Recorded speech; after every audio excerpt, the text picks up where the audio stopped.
I want to marry another wife. The moment those words left my father's mouth, the smile on my mother's face died. Just like that, one sentence, and 20 years of love began to crumble right in front of my eyes. But let me not rush this story. Let me take you back to the beginning, so you will understand why that one sentence broke my mother the way it did. If you ask anybody in our village about my father, Chief Richard Okafor, they will tell you sweet things. They will tell you he is a rich man, a respected man, a man whose name opens doors. When he enters a gathering, people stand up. When he talks, people listen. But if you ask me, his own daughter, I will tell you something different. I will tell you that my father's wealth came with too many tears. And most of those tears fell from my mother's eyes. My mother's name is Margaret. She married my father when he had absolutely nothing. And when I say nothing, I mean nothing. No money, no land, no name. Back then, we lived in one small room with a leaking roof in Diobu, Port Harcourt. One room, all of us. Whenever rain fell at night, nobody slept. We would all wake up, carry buckets and bowls, and stand there till morning, catching the water dripping from the ceiling so the room would not flood. Some nights, we slept hungry. And on the worst nights, my mother would serve us the little food we had and say, "Eat, I'm not hungry." We were children, so we believed her. It took me years to understand that she was lying. She was hungry. She just loved us more than she loved herself. Yet, through all of it, she never complained. Not once. Every morning before sunrise, while the whole street was still sleeping, my mother would carry her basin of akara to the roadside. Rain or shine, she was there, frying and selling. That small akara business fed us. That small akara business bought our school books. Meanwhile, my father was working as a gateman. Yes, you heard me. The great Chief Richard Okafor, the man everybody now bows for, used to open gate for a wealthy man called Chief Donatus. Life was hard, very hard. But my mother believed in her husband with everything inside her. I remember one night clearly, like it happened yesterday. NEPA had taken light again, and the room was too hot, so we all sat outside on a bench. My father looked up at the sky, and with the pride of a man who owned nothing but dreams, he said, "Margaret, one day I will build a big mansion for you." My mother did not laugh at him. She did not hiss. She just smiled and said softly, "I know, God will answer us." And somehow, God truly answered. Everything changed the day Chief Donatus gave my father a small supply contract. Maybe he pitied him. Maybe he saw something in him, nobody knows. But that one contract opened the door. Money started entering. One contract became two. Two became many. Before we knew what was happening, my father became a rich man. He dropped the gateman work like a dirty shirt. He started driving big cars. We packed out of that leaking one room and moved into a massive duplex in the heart of town. The kind of house we used to only see on television. People respected him everywhere he went. Even the same women who used to insult my mother at the akara stand suddenly became her best friends. That is life for you. Money does not change only the person who has it. It changes everybody around him too. At first, life was sweet. Very sweet. We ate what we wanted. We wore what we wanted. My mother finally rested her body after years of suffering. But she did not know that peace was quietly packing its bags, preparing to leave our house forever. Here is the part that still pains me till today.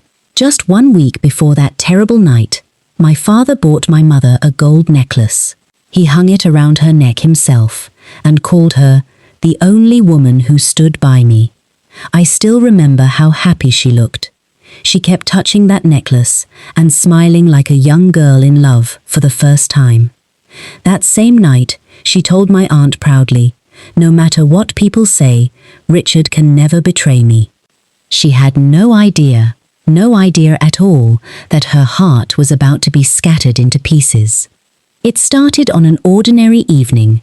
My father came home smiling in a way I had never seen before. A strange smile. The smile of a man hiding something. I was 16 years old then. I was sitting in the dining room reading my notebook when he called out, "Margaret, come, let us talk." Something about his voice made me lift my head immediately. I cannot explain it.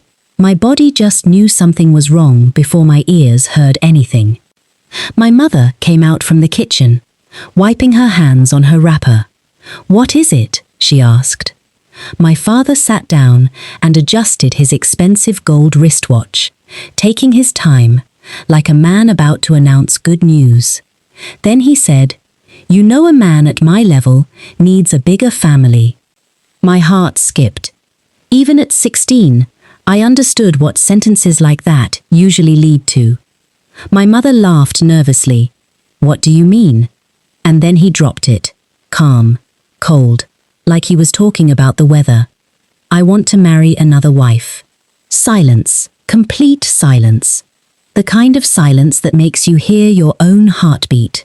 Even the wall clock suddenly sounded louder, tick after tick, like it was counting down to something terrible. I looked at my mother's face. The smile died instantly. At first, she thought it was a joke. She even tried to smile again. "Richard, stop this nonsense." But my father did not laugh. Instead, he said quietly, "Her name is Sandra. The introduction is next week." The moment he mentioned another woman's name, something broke inside my mother. I saw it happen. I watched it with my own 2 eyes. "You want to marry another woman? After everything I suffered with you?" Her voice was so weak it almost disappeared. My father frowned. "Must you always bring up the past?" My mother suddenly shouted. The whole house shook. That past was my life. I had never seen her like that before. Tears rushed down her face. "I sold akara on the roadside for years because of you. I starved so your children could eat. I wore torn clothes while helping you build this life. And now that God has blessed you, you want to use my reward to marry another woman." My father stood up angrily. "Enough! Stop embarrassing yourself." "Embarrassing myself," my mother cried. "Richard, you are about to destroy this family with your own hands." But my father no longer cared. He picked up his car keys and said the sentence that closed the matter forever. "The decision has been made." Then he walked out and left her standing there, shaking like a leaf. I ran to hold my mother, but she gently pushed me away and slowly lowered herself to the floor, right there in the middle of the sitting room, and she wept. That night was the first time in my entire life that I saw my mother cry like a small child. That was the night peace left our house. It never came back. The days that followed were heavy. The laughter in our house disappeared. Even food started tasting different. My mother stopped talking too much. She just cooked, prayed, and took care of us. But every night, after everyone slept, I would hear her crying quietly in her room, calling his name. "Richard, why?" And every time I heard it, my chest would tighten. Meanwhile, my father was glowing, pressing his phone and smiling alone like a teenager, spraying perfume before going out at night. It was like watching a stranger wear my father's face. Then came the afternoon my elder brother Obinna could no longer hold his anger. We were at the dining table when my father announced, "The introduction ceremony is this Saturday." Obinna dropped his spoon. "You are really doing this? Mind your tone when talking to me," my father warned. But Obinna was boiling. "Daddy, Mummy suffered with you for years. Why are you doing this to her? A man can marry more than one wife. It is not a crime." Obinna laughed a bitter laugh. "No, the crime is forgetting the woman that suffered with you." My father rose slowly. "What did you just say?" "I said, you are wicked." "Pa!" The slap landed before anybody could move. My mother screamed. I froze. My father had never, ever raised his hand on Obinna before that day. Obinna touched his burning cheek slowly. He did not cry. He just looked at our father with a disappointment, deeper than anger, and said quietly, "One day, this decision will destroy this family, especially you." Then he walked out. Saturday came faster than any of us wanted. That was the day Sandra officially entered our lives. The day everything we knew as a family began to fall apart, piece by piece. And I promise you, from the very first night that woman stepped into our compound, blood almost spilled. But how it happened, and what Sandra did that made my gentle, quiet mother turn into someone we did not recognize, that is where the real story begins. The introduction was held in Sandra's village in Owerri. The moment I set my eyes on her, I understood immediately why my father lost his senses. Sandra was beautiful, very beautiful, light-skinned, long hair, smooth face. She was young, too young. Young enough to be my father's last born. And as she moved around greeting people, she kept smiling proudly, like someone who had just won a competition. Maybe in her mind she had. But my mother looked empty. She wore a simple lace and forced a smile onto her face, while the whole village whispered around her like mosquitoes. Poor woman. So Chief finally married another wife. After everything she suffered with him? Men are wicked, my sister. Men are wicked. Some women shook their heads in real pity.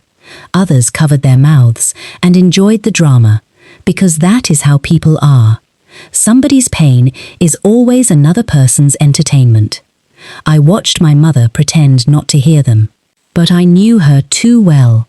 Every single word was entering her heart like a knife. That evening, Sandra followed us home as my father's new wife. And I am telling you the truth when I say this. From the very first hour that woman stepped into our compound, trouble started.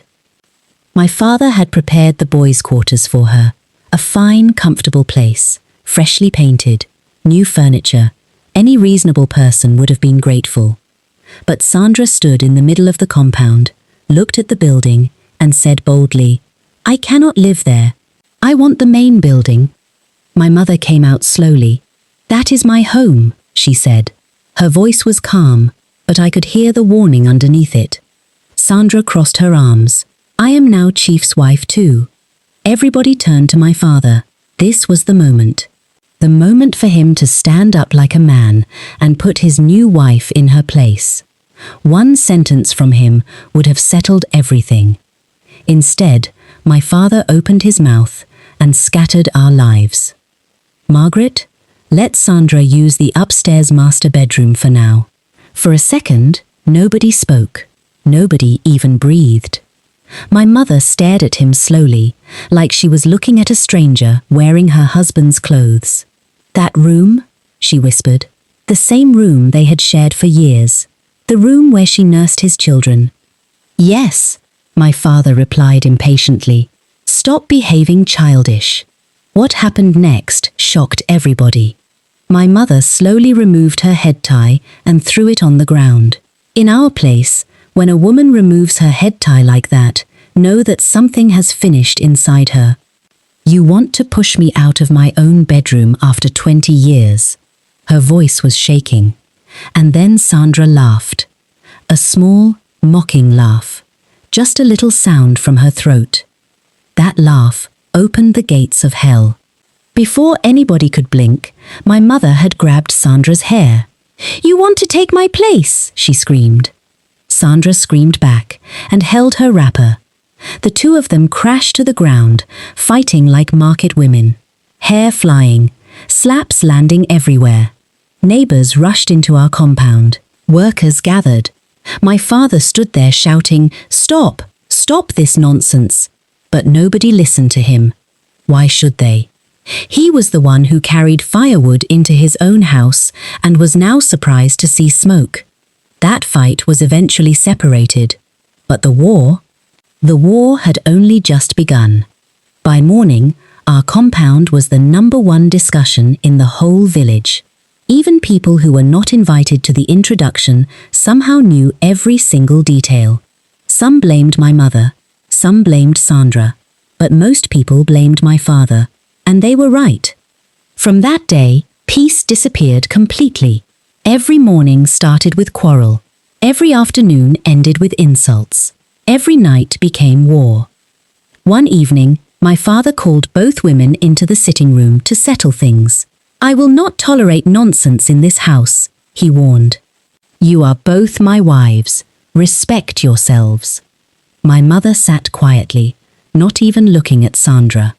Sandra sat there pressing her phone, like the meeting did not concern her. Then she laughed her dry laugh and said, "With due respect, Chief, your first wife hates me already." My mother looked up sharply. "Hate you? You entered another woman's home and collected her husband.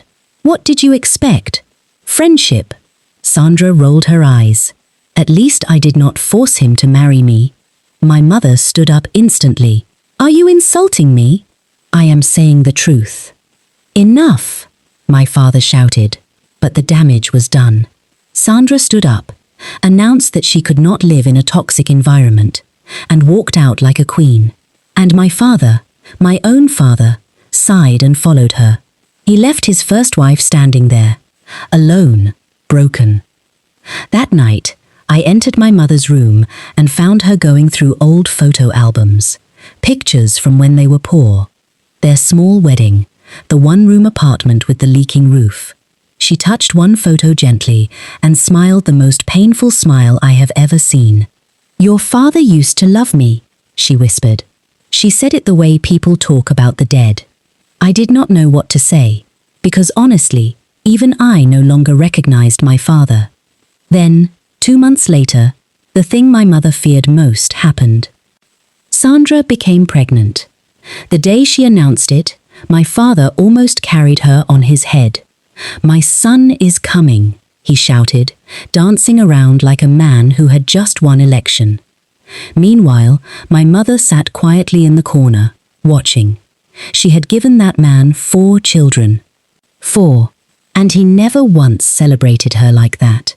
From that day, Sandra became unbearable. She started behaving like the owner of the house. She ordered the maids around. She insulted the workers. She even changed the sitting room curtains without asking anybody. But it was ordinary stew that finally set the house on fire. That day, my mother woke up very early and entered the kitchen herself. No cook, no maid. She personally prepared my father's favorite rice and stew, the same way she used to cook it when they had nothing. The aroma filled the whole house. At lunch, the moment my father tasted it, his face changed. He smiled from ear to ear. "Margaret cooked this, right?" Sandra's face went dark immediately. "How did you know it was hers?" My father laughed carelessly. "I know my first wife's cooking." That one careless sentence scattered everything. Sandra hit the table. "So you still prefer her food? You never praise my food like this." My mother quietly stood up to leave. She wanted no trouble. But her silence annoyed Sandra even more, and that was when Sandra dropped the sentence that changed everything. "At your age, you should be grateful Chief still looks at you." Complete silence. Even the maids stopped moving.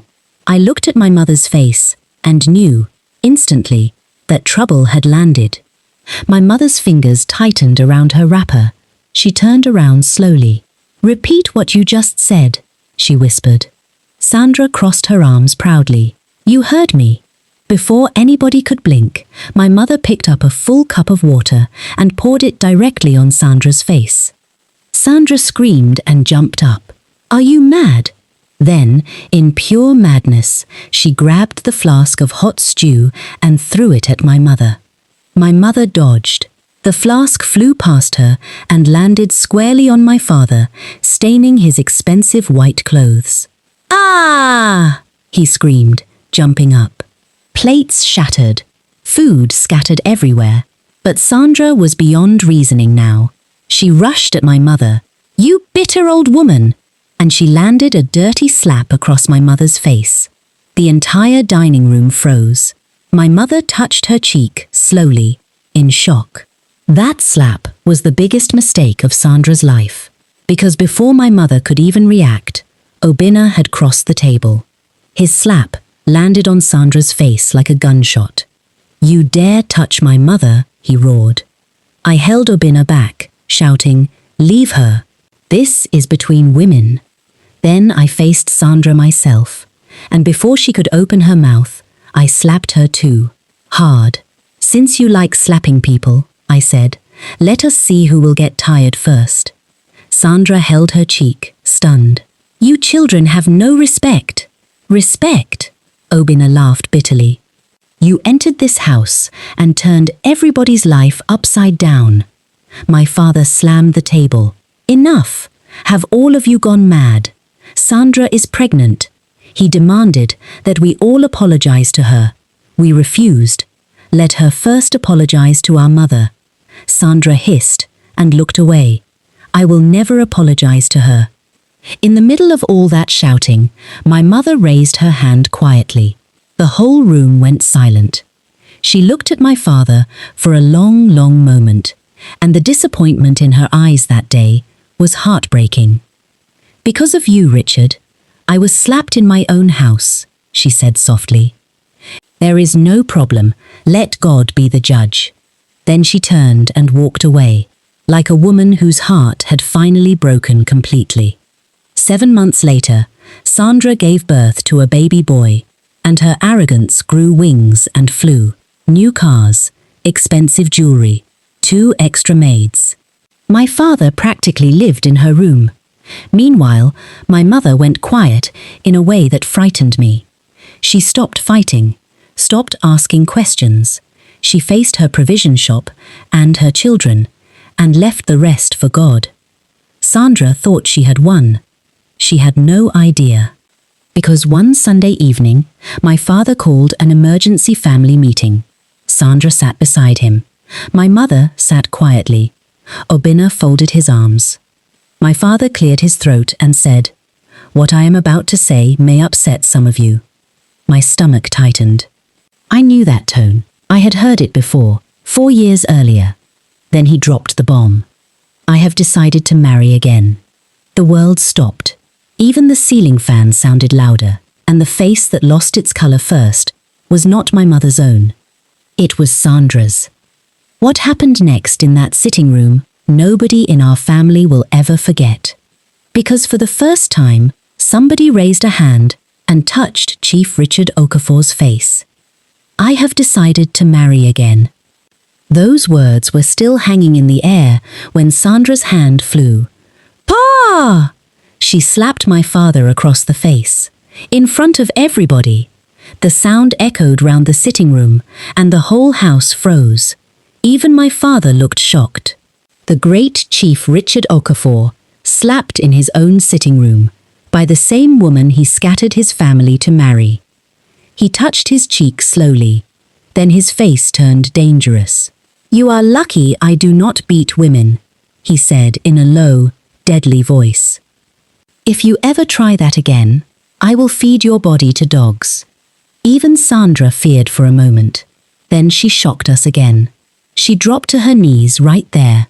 "Chief, please, do not marry another wife." Then she turned around slowly, like somebody advertising herself in the market. "Look at me. I am still beautiful. I am still young. I gave you a son. What else do you want?" My father just chuckled and adjusted his cap. "Nobody tells me how many wives I should marry. My grandfather married 8 wives. My father married 5, even as a poor farmer. Now look at me. God has blessed me with money. So what exactly is the problem? As long as I provide for all of you, there should be no complaints." That statement sounded good only in his own head. And you know the funniest part? Watching Sandra panic that night, I realized life had come full circle. She was now feeling the exact same fear my mother felt the day she entered our house. Life has a funny way of repeating itself. The day my father brought Vivian home, our whole compound went quiet. Even the maids peeped through windows. Vivian stepped out of the car with confidence. Fitted cream traditional outfit. Simple gold jewelry. Nothing loud, but everything about her looked expensive. Beside her, even Sandra, who loved showing herself, suddenly looked ordinary. "Good afternoon, everyone," Vivian said, and her soft British accent alone almost gave Sandra high blood pressure. Vivian greeted my mother respectfully and stretched out her hand. "It's lovely meeting you, ma'am." My mother shook it calmly. "You're welcome." Then Vivian turned to Sandra with the same polite smile. Sandra looked her up and down, hissed loudly, and walked away. My father shouted her name in embarrassment, but she did not even turn. From the moment Vivian moved in, our house became a competition ground. The first war was the bedroom. Sandra walked into my father's room one evening and met Vivian arranging her clothes in the wardrobe. "What is going on here?" "Chief asked me to move in," Vivian replied sweetly. My father entered and delivered the blow himself. "Sandra, you just had a baby. It's better you stay downstairs with the child for now." Sandra stared at him like a stranger. "Chief, look into my eyes and tell me to leave the room we shared together." He could not, but she still lost the room. After that, everything became competition. If Vivian wore expensive perfume, Sandra sprayed hers twice. If Sandra bought new heels, Vivian appeared in designer shoes from abroad. Both women suddenly wanted to cook for my father, even though we had chefs. One Sunday, I watched both of them squeeze themselves beside him on one sofa, both rubbing his stomach at the same time, because he had carelessly said, "Vivian is the youngest wife now. Obviously she needs more attention." It was embarrassing to watch. My younger brother was laughing quietly beside me, but the truth was sad. These women were no longer fighting for love. They were fighting not to feel rejected. Then one night, around 10 p.m., Sandra came downstairs in a short, silky nightgown, heading for my father's room. Unfortunately for her, Vivian was just coming out of it. "What are you doing inside Chief's room?" Sandra demanded. "Exactly what a wife should be doing," Vivian replied, adjusting her hair. "Are you mad? Tonight is my turn." Vivian scoffed. "I don't force myself on Chief begging for attention. He willingly comes to me because I'm sweeter." That sentence scattered everything. Sandra pushed her. Vivian pushed back. A slap landed. Hair was grabbed. Both women crashed into the center table, vases shattering across the floor. It took 4 workers to separate them. Vivian's wig was on the ground. Sandra's nightgown was torn at the shoulder. My father stood there in his wrapper, holding his head. "One day, both of you will kill me in this house," he lamented. He did not know how close to the truth he was. Because at breakfast the next morning, he suddenly held his lower stomach in pain. At first, we thought it was ordinary stomach pain, but it continued for weeks. He couldn't sleep well. He stayed too long in the toilet. He would hold his waist and wince quietly when he thought nobody was looking. Finally, my mother forced him to the hospital. After several tests, the doctor gave the news that shook everybody. Prostate cancer. He was admitted immediately, and surgery was done. At first, Sandra and Vivian played the role of loving wives perfectly. Expensive clothes, dark sunglasses, dramatic tears at the bedside. But little by little, the visits dried up. Sandra's excuse: "My baby needs me." Vivian's own: "Hospitals make me uncomfortable. I can catch an infection." My mother: "She was present during the surgery." The moment Chief opened his eyes, she stopped coming. When Obina asked her why, she answered calmly, "Doesn't he have beloved wives? They should take care of him." In the end, it was the gateman, the driver, and the steward taking turns to sleep beside Chief Richard Okafor in the hospital. ordinary workers. Even his own brothers and sisters stayed away. When Chief had money, he forgot family. One uncle said openly, "Let his wives take care of him."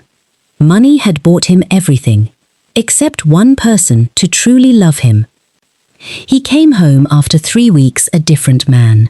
Quieter, older, weaker.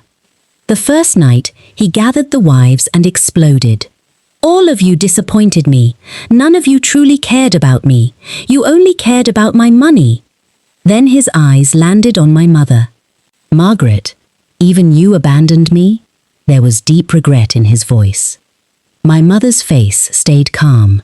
"Chief, I washed my hands off you and this marriage a long time ago. The day you replaced me with other women was the day I stopped seeing you as my husband. I stayed because of my children, and because I cannot throw away 20 years of my life like it meant nothing." Nobody moved. Even Sandra and Vivian lowered their eyes. But the sickness had taken something else from Chief, something no one talked about at first. One rainy midnight, I overheard Vivian's angry voice from his room. "Ever since you came back from the hospital, you keep avoiding me. You barely touch me. Or has the sickness affected you as a man?" "Get out," my father roared. The truth soon became impossible to hide. Chief could no longer perform as a man. And that was when I saw the most shameful thing about that whole marriage. The same two women who used to fight like wild animals over whose turn it was to sleep in Chief's room suddenly lost every interest in him. Then, something nobody expected happened. Sandra and Vivian became friends. Real friends. I would walk into the kitchen and find them laughing together like sisters, united by the same disappointment. Desperate and lonely, Chief started moving toward my mother again. He visited her shop every evening. "Margaret, how was business today?" "Margaret, this wrapper looks beautiful on you." One afternoon, he entered her room, carrying fruits awkwardly, like a guilty man begging for forgiveness. My mother looked at him calmly and said the sentence that finished him. "You are only remembering my value now because the others disappointed you." He could not answer. Then Vivian struck the final blow. One morning, she announced she wanted a divorce. "Everything you did was for your ego," she told him sharply. "You wanted a young, beautiful wife to make yourself feel important. I am still young, beautiful, and classy. I have a life ahead of me, and I deserve to be happy." He begged for weeks. She had already made up her mind, and before she walked out of that marriage, she quietly sold one of Chief's properties behind his back. By the time he discovered it, the documents had already changed ownership. That betrayal broke something in him. Fear entered his heart, and he quickly began transferring his remaining properties and businesses into the names of his children. My mother and her children received the largest share. Even little Daniel, Sandra's son, was included. But Sandra herself? Nothing. Her bitterness turned to open insults. One day, when Chief corrected her over how she spoke to workers, she laughed in his face. "I no longer fear you. What is the use of being a man when you can no longer perform like one?